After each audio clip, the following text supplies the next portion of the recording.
in the Hall of Fame, and you guys, you promote, Dave Stewart, you promote Jose Canseco, and you promote all these other people who are great players for your organization. But you don't want to promote this man who broke the color barrier 44 years before Jackie Robinson. Why is that? And they, we did not know. I'm like, yeah, all right. Oh man, he's in the Hall of Fame. He's a member of your organization, and you're going to tell me you didn't know? That's be so trivial nonsense that they want to, continue this facade. It's all right. Yeah, hopefully, one thing I'd like to really see is the fact that, I'd like to see him honored in the same respects, of course, of Jackie Robinson. I think it's just due. He helped pave the way for Jackie Robinson. And that's the main point that we should argue, especially as Indian country, to unite on. This mascot issue, we've been fighting it for 20 years. And, we're at a real standstill with it because of the trademark issue. Well, this one, honestly, it would be a good stepping stone and a platform for us to be able to, of course, win this fight, and then get on focus on the huger battle. Because racism in sports is just continuously going on. I mean, this Redskins. Come on, man. It's a religion. Exactly, man. They wouldn't like it if we called Cleveland Indians. Cleveland Indians. Oh yeah. Yeah. Chief Wahoo. Chief. We're all Chief. That's just funny. They called Bender Chief. I just want to they also called him the N-word and other derogatory terms. Just imagine how bad the racism was 44 years prior to Jackie Robinson. Being an Indian, oh man, he faced the worst. And I just wanted to acknowledge her. We can get him honored, have a day or even a week, national honoring, international honoring for a man who's really done the work and paved the way for Jackie Robinson and other minorities. They would do medicine together. They would play for the roundhouse and they would go around doing the different dances.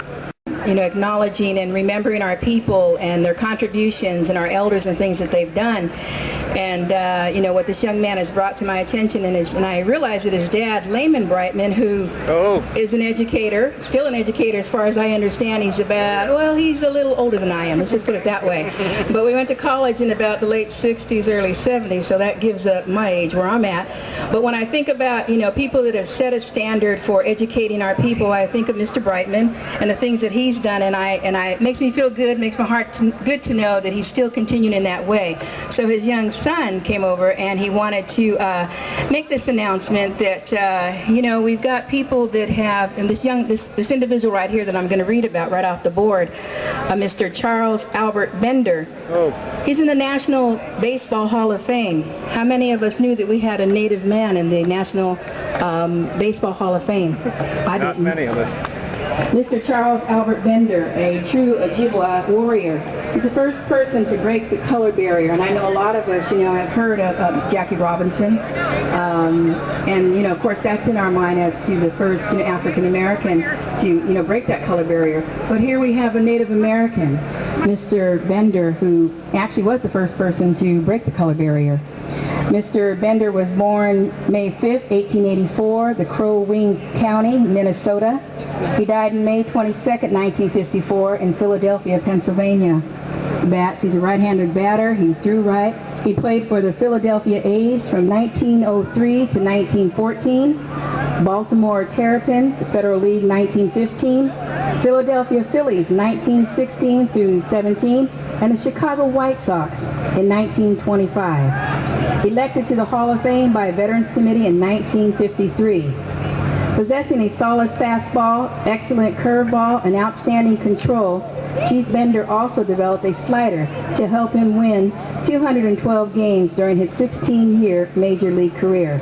He led the American League in winning percentage 3 seasons, tossed a no-hitter in 1910, and retired from the game with 1,711 strikeouts. Ooh.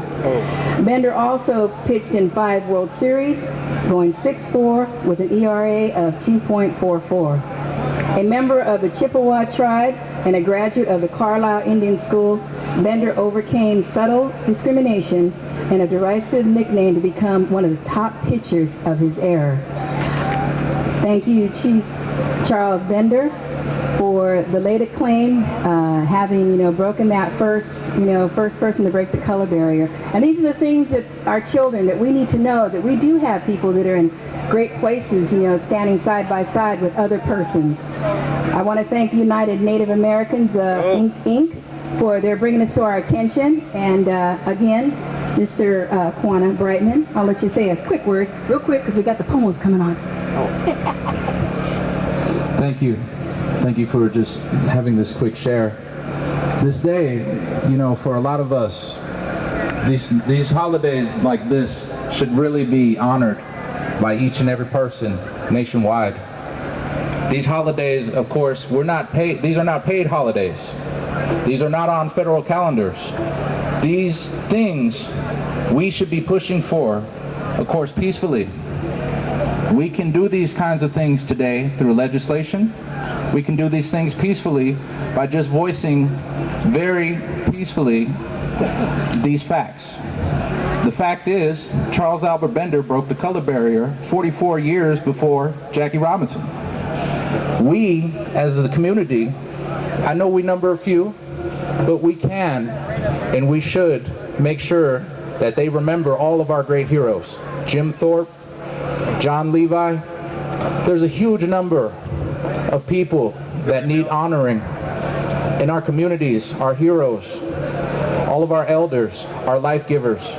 These are our heroes today. I just want to thank each and every one of you for coming out here and supporting this day. Thank you so much. Oh.